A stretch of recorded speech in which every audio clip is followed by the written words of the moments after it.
Congratulations on your newborn. This is a precious but challenging time, and we're here to support you in raising a happy and healthy infant. You're probably receiving a flood of overwhelming advice from well-meaning friends and family, and I'm here to offer guidance based on data and science led by pediatricians nationwide and tailored to our local challenges. Here in Franklin County, 17 to 30 infants die each year unexpectedly due to sleep-related causes. It's equal to an entire kindergarten classroom each and every year. In fact, sleep-related deaths are one of the leading causes of infant death in our community. We can do better. For instance, I'm sure you've heard of the ABCs of safe sleep by now. It stands for alone, back, crib. We know babies feel safest in your arms. What a loving place for them when you're awake and can watch them. However, we also know babies sleep safest following the ABCs. Every nap, every night, every time. Alone. Your baby should have their own sleep space, not in your bed. They'll feel safe and secure in their crib. Sharing a bed with them, however, is not safe. Back. Place babies on their backs for every sleep. Once they can confidently roll over both ways on their own, leaving them like that is okay, but always place them on their back first. Crib. An empty crib or bassinet with a firm mattress and fitted sheet is safest. No blankets, no toys, no pillows. No bumpers or hats that can cover a baby's face and block their breathing. Babies can be kept warm and comfortable without blankets, stuffed animals, or pillows. Believe me, we understand the challenges of sleepless nights and a crying baby, but these steps are important for your baby's well-being, and we know that doesn't mean it's easy. It's normal for newborns to wake up every 2 to 3 hours. If you have a partner, friend, or family member who can help you sometimes, work on a schedule to split shifts during the night so all of you can get more rest.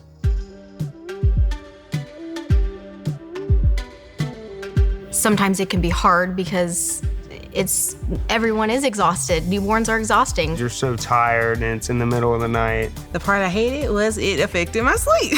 So, in my opinion and in my experience, I feel like relieving the mom and keeping the other kids out, or just, attending to, maybe it's just the one for a parent, just really being attentive to that one so that the mom can get, not only a physical break with sleeping, but a mental break as well. But babies are babies, like if you put them down, they will wake up again. So it was a little hard for the nighttime, definitely. None of us are at our best when we're tired, especially when our body is trying to recover from childbirth and all the lifestyle changes that come with having a new baby. Our goal is to help your baby sleep in the safest way we know to help them reach their first birthday. When you're up in the middle of the night to feed the baby, about every 2 to 3 hours, try these things to keep yourself alert and awake. Turn on a dim light. Try grabbing something to eat or drink. Chewing or drinking something can help keep you alert and fuel you to care for your little one. If you need to lie down to feed, set an alarm. It can be a real lifesaver if you're in danger of nodding off. Remove pillows, blankets, and bedding while you feed and set the alarm to wake up. The more things and people in the bed, the less safe it is. And remember, making sure you have a smoke-free environment is so important to your baby's health. Smoking and vaping are linked to higher rates of babies dying before their first birthday, and secondhand smoke can harm their developing lungs and airways. If these nights are hard, talk to your pediatrician or sign up for home visiting to receive free, regular visits from a medical professional or outreach worker. In the middle of the night, you can also call or text the National Maternal Mental Health Hotline.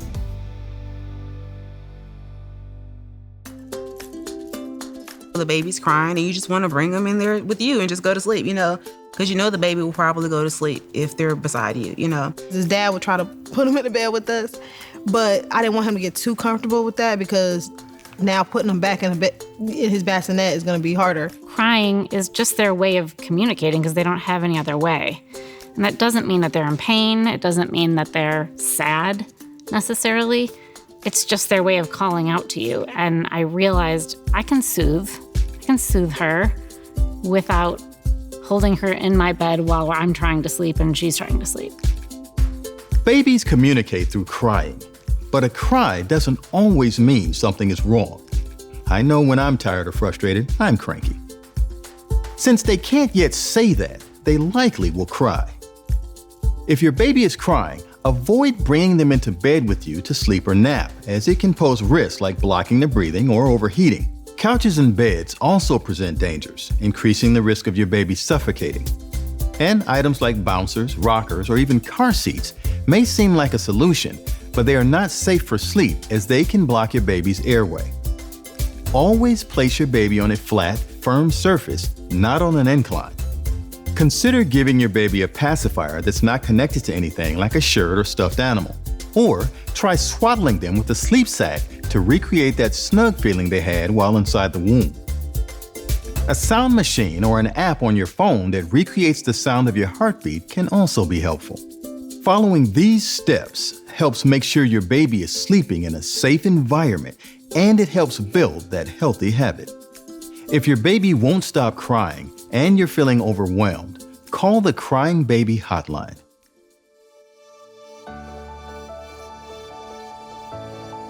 I am embarrassed to say that I fell asleep in my bed with, all the things that they tell you not to do, I did, because I was too tired. When you're already tired and you have a lack of sleep, it's very easy to fall asleep because breastfeeding is like a comfort. So it makes it even harder to stay up when you're already exhausted. I would fall asleep while nursing her, with her in the bed. And so I would try my best to not do that, but it just literally happened. And I'm like, I gotta get her back to her bassinet or her crib, when we did move her to the crib. My biggest advice to any, father or father figure or support system, really making the mom feel like we're a team and, we're in this together and you're not alone. Breastfeeding, in particular, can be physically draining, requiring lots of extra energy to properly nourish your baby. But waking up every 2 hours, whether for bottle or breastfeeding, also takes an emotional toll. The challenges of feeding and the overall exhaustion for caring for a newborn can be overwhelming. So, let's make sure that during these precious moments, you're in a safe and secure environment to improve your experience. Remember, use a hard, upright chair to stay awake while feeding, and set an alarm on your phone as backup if you feel drowsy. If you prefer feeding in bed, make it safe by removing pillows and blankets. Again, set an alarm in case you doze off and return the baby as soon as you wake up to keep them safe. And keep a bassinet or crib nearby to easily transition your baby to their own safe sleep space, alone, on their back, and in their empty crib. We understand the challenges of safe sleep for your little one. It's not always easy, but it's so important to do. Every nap, every night, every time. That's why it's important to share this information with your village or others helping you care for your baby. Making sure our babies sleep safe helps them throughout their whole lives. Good sleep habits have benefits for their mental health and their success in school, and reduces behavioral issues. With this guidance and local support, we all play a role in keeping our babies safe. Reach out to available resources, seek support, and let's work together to make sure that every sleep is a safe sleep. You've got this.